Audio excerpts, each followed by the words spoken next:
Сайн байцгаана үзэгчдээ EBS Plus-ээс бэлтгэн хөргөж буй багийн хөгжлийн тайм нэвтрүүлгийн маань өнөөдрийн дугаар эхлэхэд бэлэн болсон байна. Анхаарлаа хандуулна. За өнөөдрийн маань зочноор Баян Өндөр сумын Баян цагаан багийн засаг дарга бөгөөд Баян цагаан багийн Баян Өндөр сумын эрдэнэ төлөөлөгчтэй хорол сонгогдсон төлөөлөгч Галхүүгийн Наранжаа урагд оролцож байна. Танд энэ өдрийн төргий. Баярлалаа. Та бүхэн төргий. 2019 оны Монгол Улсын засгийн газраас эргэн төвтэй үйлчлэгээний жил болгон зарласан байгаа. Үүнтэй холбогдуулаад одоо манай Баян Өндөр сумын Баян цагаан баг ямар жил болгосон бэ 2019 оныг? За тий, Монгол Улсын засгийн газраас 2019 оны тэр үйлчлэгийн жил болсонтой холбогдуулж Баян цагаан багийн хөгжлийн хөтөлбөрийг боловсруулж эргэн төвтэй Баян цагаан баг гэсэн хөгжлийн хөтөлбөр боловсруулж ажиллаж байна. Энэ дээр одоо бид нар бас аймаг орон нутаг улсын төсвөр хийгдсэн хөрөнгө оруулалтын ажлуудыг мөн иргэдийн оролцоотойгоор одоо баг орон нутгаа хөгжүүлэх юм ажлуудыг төлөвлөгөө гаргаж ажиллаж байна. За 2019 онд бодиттой хөрөнгө оруулалтууд гэх юм бол Баян цагаан багийн хуучин орон хэсэгт улсын төсвийн 3.4 тэрбум төгрөгөөр одоо манай багаас чинь улсын хурлын гишүүн, сод хурлын гишүүн сонгогдсон шүү дээ. Гишүүний маань одоо сансан ажиллагаар 3.4 тэрбум төгрөг тавигдчих. Баян цагаан багийн иргэд инженерийн шугамын шүлжээнд холбогдох юм боломжтой болсон. Сая өнгөрсөн одоо сард 14 хоногийн өмнө одоо нийлт үйл ажиллагаа шавыг тавьсан байж байгаа. Одоо ингээд компаниуд нь ажиллаа эхлэх бэлэн болсон байж байгаа. За мөн дээр нь одоо улсын төсвийн хөрөнгө оруулалтаар багийн цогц төв баригдахаар одоо манай Баян цагаан баг, Говьл баг, Эрдэнэ баг гэсэн гурван баг дээр одоо Улаанбаатар хотын Чингэлтэй дүүргийн одоо жишг багийн цогц төвийн зураглалаар ийм одоо цогц төв барихаар зураг төсн гаргацсан одоо төсөнд батлагдсан утгагүй ажлын хэлхээр ингэ явж байна. Цогц төв гэхээр одоо өрхийн имлэг нь баг нь эрдэнэ нийтийн хурал нь тий. Багийн ажлын алба, иргэдийн нийтийн хурал, за өрхийн имлэг, эсхийн цагдаа, за мөн одоо ахмадуудын чөлөө цагаа зөв боловсон өнгөрүүлэх танхим, залуучуудын зөв цагаа зөв боловсон өнгөрөх танхим, за мөн одоо чиглэлжүүлэлтийн танхим, бусад одоо иргэдийн ая тухтай байдлыг өнгөрүүлэх тийм цогц төв баригдана гэж ойлгож байна. Нөгөө Баян цагаан багийг анх Эрдэнэ хотыг үүсгэн байгуулж одоо 73 онд шаваа тавьснаас хойш нөгөө охтын хороол оддын тосгон гэж ярьдаг байсан гэдэг юм түүх байдаг шүү дээ. Тэгэхээр одоо яг пидүүгээр бас төсөөлөд байна. Одоо ер нь амьдрал ямар байна? Инженерийн шугам шүлжээнд одоо харьцангуй уг нь холбогдсон баг шүү дээ. Нэмж одоо энэ жил бас нэлээдгүй ажил хийгдэх юм шүү дээ. Тий, ер нь бол манай Баян цагаан багийн пидүү хэсэгт 2014 онд, 2017 онд хоёр удаагийн улсын төсвөр одоо инженерийн шугам шүлжээ тавигдсан байж байгаа. За ер нь бол 14 оны шугам шүлжээ бол тавигдсан. За тэгэхдээ ер нь бол бас мэрэгжлийн байгууллагууд одоо стандартын шугам тавигдаагүй байна.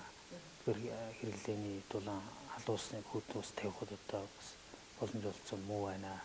Гүйцэтгэсэн компанийг одоо эргэж хараач гэдэг юм шаардлага тавьсан. Тухайн үед нь ч одоо би энэ ажлыг аваад бас аймаг орон нутгийн удирдлагууд тухайн үед одоо тендер гүйцэтгэсэн компаниудын удирдлагуудаа уулзж шаардлага хөргүүлж ирсэн. Энэ маань одоо бас яг одоогийн байдлаар биелэлээ олоогүй. За харин одоо 2017 онд аймаг орон нутгийн төсвөр бидүүрийн 3 дугаар удамд одоо яг стандартын шаардлага хангасан газар доогуур явсан 70 ийм одоо шугам тавигдсан байж байгаа. За 3 дугаар гудамжинд одоо нэг 20 орчим айл байна. За энэ айл нь зарим нь бол одоо гудамжнаасаа хашаан дотроо шугам нь орцсон. Ерөөсөө татаж явах бэлэн. Одоогийн байдлаар 4-5 айл татаад авсан байж байна. За хамгийн гол хүндрэлтэй асуудал маань одоо бас нэг санхүүгийн болцоогүйгээсээ болоод Өрхөөс гаргасан санхүүгийн болцооноос болоод одоо татаж аваагүй байж байна.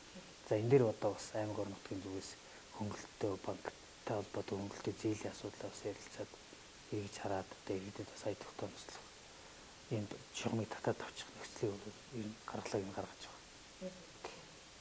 Охтын хороол оддын тосгоны түүхийг яриач. Одоо Баян цагаан баг маань хүн амын хувьд та түрүү ярьсан 1600 гаруй хүрэхтэй ингэж ярьсан.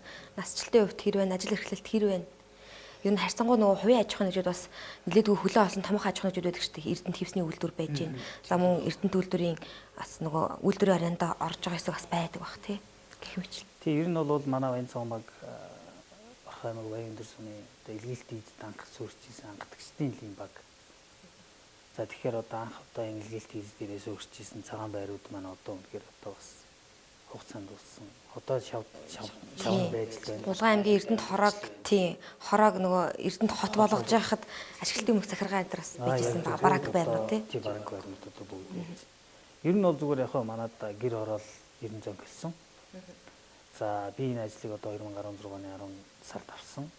За ер нь бол зүгээр ажлын өргөд байсныг үл байсан. За ер нь бол зүгээр 2016 онд Орхон аймагт Монгол Ардын нам үндэсний ялалт байгуулж мөрөнгө төлөвлөгөө боловсруулж үйл ажиллагааныхаа чиглэлийг тодорхой болгоод явсны дагуу 18 дэд хөтөлбөрийн хүрээнд одоо бас арцсангуу Орхон аймгийн хэмжээнд ажлын өргөдийг ажлын байраар хангах, өрхийн үйлдвэрлэлийг дэмжих гээд энэ хөтөлбөрийн чиглэлээр бол одоо манай багийн иргэд арцсангуу бас сайн хамрагдаж явж байгаа. За нэг өрхөөс одоо ажилгүй хөлбөмбөрийн насны иргэдийг ажлын байраар хангах, эрдэнчүүдтэй харьцаа дэд хөтөлбөрийн хүрээнд одоо манай багийн иргэд хангалттай хамрагдаж ажиллаж байгаа. За ер нь бол зүгээр яг манай Монголын чинь цаг уур өөрөө эртээс болохоор их хэцүү.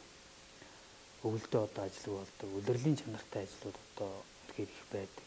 Тэрнтэй холбоотойгоор одоо улирлын чанартай ажил зарим компаниудад одоо бас барилгын компаниуд улирлаар ажиллаж байна. За мэдээж одоо газар тариалан мал аж ахуй бол бас одоо улирлын чанартай учраас бас өвөлдөө ажиллаг болчиход дулааны улиралд ажилтаа болдог юм асуудал байгаа. Ер нь бол харьцангуй гайгүй Баянцагаанбаг ажлын иргэдийн тоо бол харьцангуй цөөрсөн гэж хэлж байна. Өнгөрсөн он санаад байна л да нөгөө Ахмадуудын чөлөө цагийг зөв боловсон өнгөрүүлэхэд зориулж нэг өрөө тогтчулж ясан санагдаж байна. Танай багийн соёлын төвөөл ажиллагаа маш их төвтэй харагдаад байгаа л таас. Тэрийг яг манай Баянцагаанбаг чинь бас бусдад бодвол давуу талтай хажуудаа соёлын төвтэй. За мөн одоо бас Орхон аймгийн хэмжээнд ахмадуудаа гэсэн ач санах дэд хөтөлбөрийн хүрээнд манай аймаг сумын төлөөлөгчд одоо хамтраад Баянцагаанбагийн ахмадуудаа амлалт чөлөө цагийн өргөөг одоо тогтчулж тэр ахмадуудын энд ая тухтай одоо ярьж хөөрөх, тоглож наадах, эрүүл мэндэд анхаарах гэдэг ийм сайхан өргөөг тогтчулж өгч одоо ахмадууд маань үйл ажиллагаанд чиг сайхан явж энэ эндээ уулзалдаг, учирдаг, ярилцдаг, өөрлөлдөг ингээд ийм сайхан халуунууд нь өргөө одоо бий болсон. Мөн одоо Баянцагаанбагийн соёлын төв маань соёлын үйл ажиллагаа, соёлын гэрүүлэх үйл ажиллагаа бол одоо иргэдэд маш сайн хүргэж байгаа. Тогтвортой тогтмол явж байгаа. За дээр нь одоо бас манай аймгийн төлөөлөгч Батлахтарын санаачлагаар 7 хоног болгон бямб гарагд одоо иргэдтэй үн төлбөрөөр нийтийн зингээд үжигээд тогтмол явуулж байгаа юм шийдвэр гаргаж манай багийн иргэд одоо амралтын өдрүүдэд Баянцагаанбагаас сонгогдсон аймгийн иргэдийн хурлын төлөөлөгч нь Орхон аймгийн засаг дарга Батлууд. Тий. Аймгийн төлөөлөгч маань аймгийн засаг дарга Батлуутраг маань байж байгаа. Сумын төлөөлөгч маань Баян дэвсгэрийн хурлын дарга, Баасан зүрийн дарга. За өөрөө миний би ингээд би дуурын зүгээс энэ багтаа төлөөлөгч үүргээ гүйцэтгээд за мэдээж одоо иргэдийнхээ өмнө амлаж исэн амлалтууд за ер нь бол зүгээр хийчмээр юмнууд энэ хийчих ёстой. Цаашдаа бид нэр хийнэ гэсэн ажлуудыг хийгээ явж байгаа. Ер нь бол одоо гурван төлөөлөгчийн зүгээс одоо манай аймгийн төлөөлөгчийн зүгээс аймгийн төсөв хөрөнгөд тааруулаад боломжоор нь мэдээж одоо төсөв хөрөнгө гэдэг бол хэмжээтэй шүү дээ.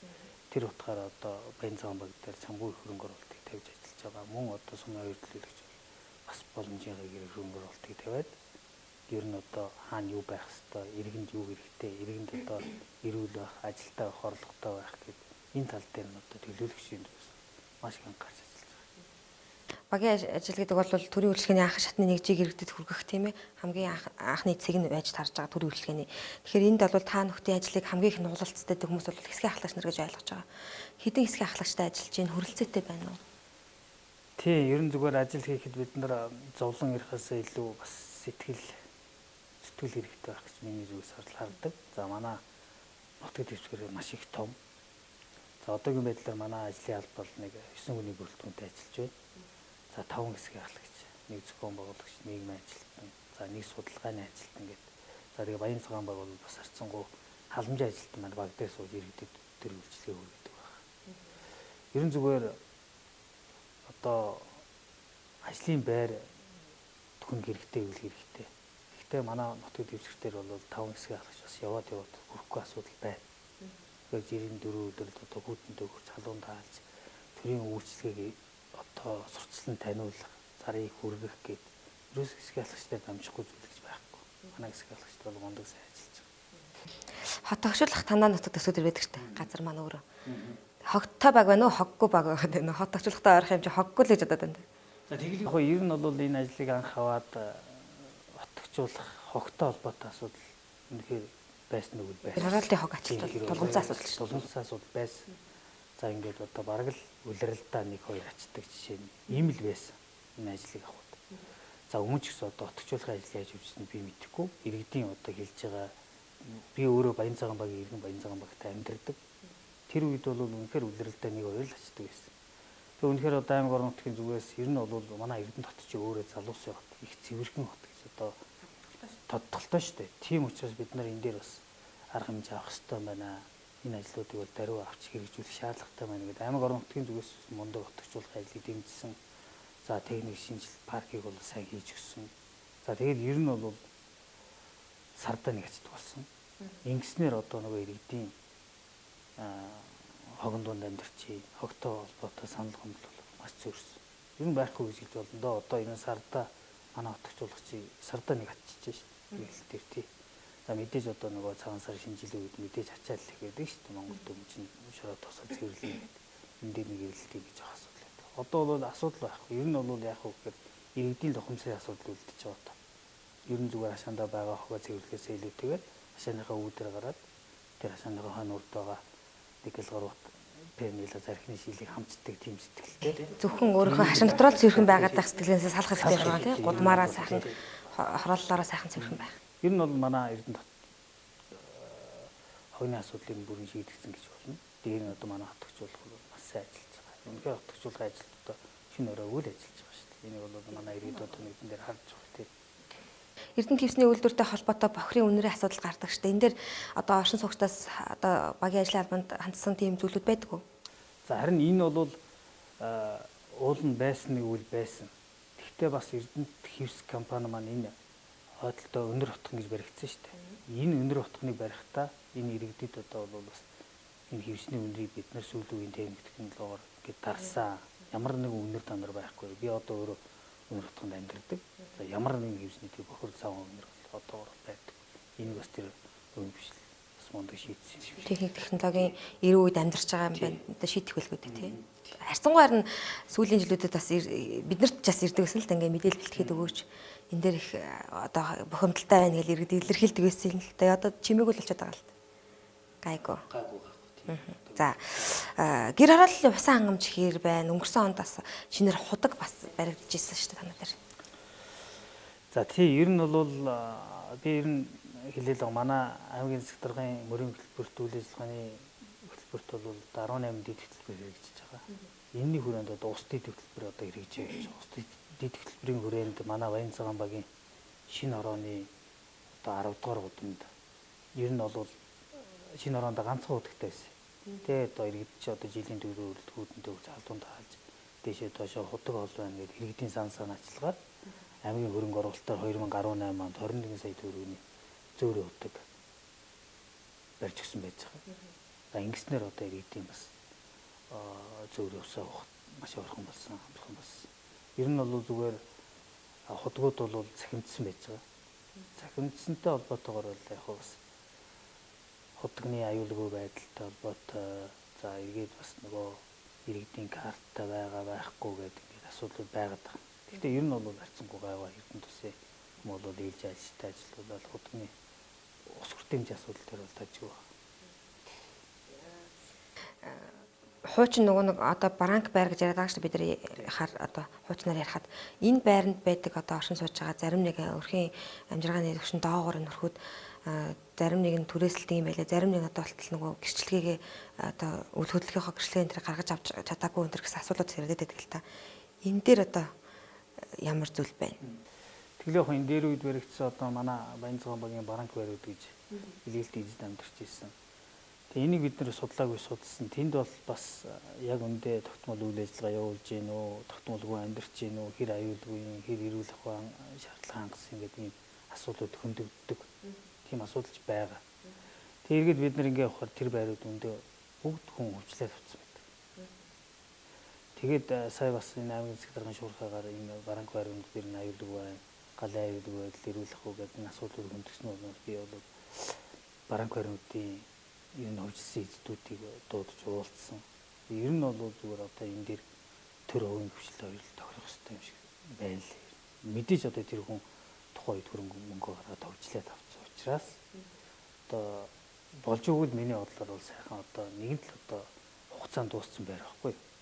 Тийм учраас нэг зөвхөн миний хувийн бодол сайхан төртөөгөө тохироод энэ дээр сайхан орон сууцжуулах ажил барьчвал юм зүгээр юм болов гэсэн байна. Газрыг нь ашиглаад, дэд бүтцийг нь ашиглаад тийм. Сайхан орон сууцчуу бариад заавал одоо хэдэн 10 давхраар нь биш юм аа гэхэд нэг 3 4 давхар ч юм уу те. Ингээд орон сууц бариад тэнд байгаа айл өрхүүдийн бас хэрэгцээ байна шүү дээ. Тийм хэрэгцээ нь байна. Мөн дээр нь одоо тэр чинь шин тоглох орчин бүрдүүлээд ингээд явчих юм бол Хэдэн тийм байр бараг. Манайх ч одоо бараг 8 байр байна.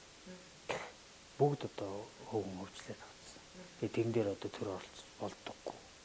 Бас нэг юм асуудал. Гэхдээ дотор нь амьдарч байгаа хэрэг бас асуудал байгаа тавиад байдаг. Тэгээд нөгөө хүмүүс нь яг одоо түрээслэгсэн дөр бол мөнгө аваад ингээд явчихсан. Мэдээж урсгал засварын үйлчлэгээ одоо баг үзүүлдэггүй юм яриад байгаа. Мэдээж одоо тэр хувийн хвшлийнхэн бол тэр хүнд түрээсэлж байгаа учраас уулын тэр одоо компани удирдлагчид аж ахуйн нэгдэлд өөрсдөө засвар үйлчлэгээ хийгээд тэр мэдээж түрээслэгснээр сая тухтай амьдрах нөхцөлийг хангуулж өгч шүү дээ. Тэр тал дээр ч би бас сая удирдлагууд нэг орон сууцчлах саналаа та хэлж үзв. гүйцэлгүй яах вэ? Тэгээ одоо ер нь тэгэл нөгөө газрын асуудал гээл дид үтс холбогдсон. Одоо тэгээ хүмүүс бас их сони юм биш үү? Одоо тэгээ алуу дарам газараа үнтэй шилдэг ч юм уу те.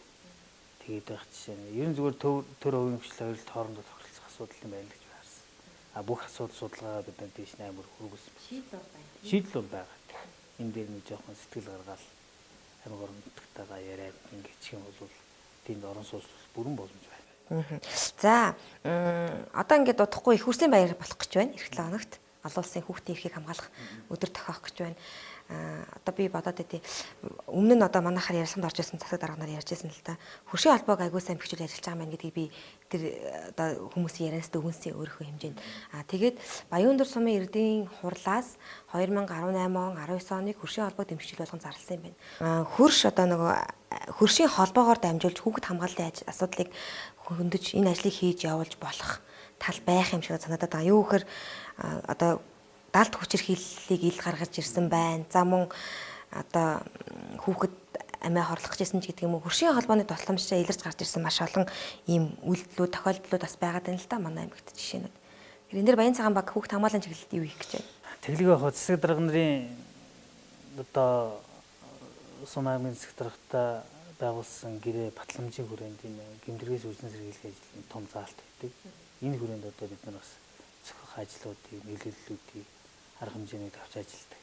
За ер нь бол зүгээр Баян цагаан багийн үед бас засаг дарганы санаачлагаар миний үгээр нодлон 2018 онд Баян цагаан багт бол аж ахуйн нэгж маш их олон байдаг. Тийм аягаар аж ахуйн нэгж үйл ажиллагаа явуулдаг. Төрийн бөгөөд хувийн хвшлийн олон аж ахуйн нэгж үйл ажиллагаа явуулдаг. Ер нь бол гэмтрээс үрсэн сэргийлэх хүүхдийн гэмтийн алдлагаас үрдсэн сэргийлэх, соён гэгэрүүлэх тэ энэ ажлуудыг заавал хийх ёстой. Хийж явах ёстой. Энэ чинь ууландаа бидний үүрэг байдаг. Энэний хүрээнд 2018 онд Баян цагаан багт үйл ажиллагаа явуулж байгаа 17-8 төрийн байгууллагуудаар хүүхд хамгаалалт хүн бүрийн оролцоо, гэмт хэрэг зөрчилгүй байгууллага баг гэсэн юм аян өрнөл жилийн хүрээнд явсан байж байгаа. За мөн одоо энэ аяныхаа үргэлжлэлийг би 2019 онд хувийн хвшил рүү оруулж ажиллаж байна. За ингэснээрээ ер нь бол зүгээр яг хуу төрийн байгууллагуудыг би яагаад сонгосон юм бэ гэвэл ер нь бол одоо төрийн албаа ашиж байгаа, төрийн ажил хийж байгаа хүмүүс үнэхээр одоо цаг наргүй ажиллаж идэг. Одоо хүүхэд нь хэр их гэрээсээ сургууль хүртэл аюулгүй орчинд явж байгаа.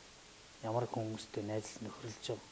Ер нь ямар одоо сүүлийн үед энэ сошиал гэмт хэрэг сошиал ертөнцөөр одоо болох болохгүй юм хэл гарч байна шүү дээ. Ер нь одоо фэйсбүүкт хэр зэрэг байдгийг, энэ сошиалыг хэр ашигладаг ингээд ер нь тэгээд энэ байгууллагууд дээр аян өрнөсний одоо хүчинд манай гэмт хэрэг бол маш хэмжээгээр буурсан байж байгаа. За тэгээд ер нь 2018 онд аймгийн хэмжээнд гэмт хэргээс үрсэн сэргийлэх ажлын хүрээнд аймагтаа 2 дугаар байранд орсон байж байгаа.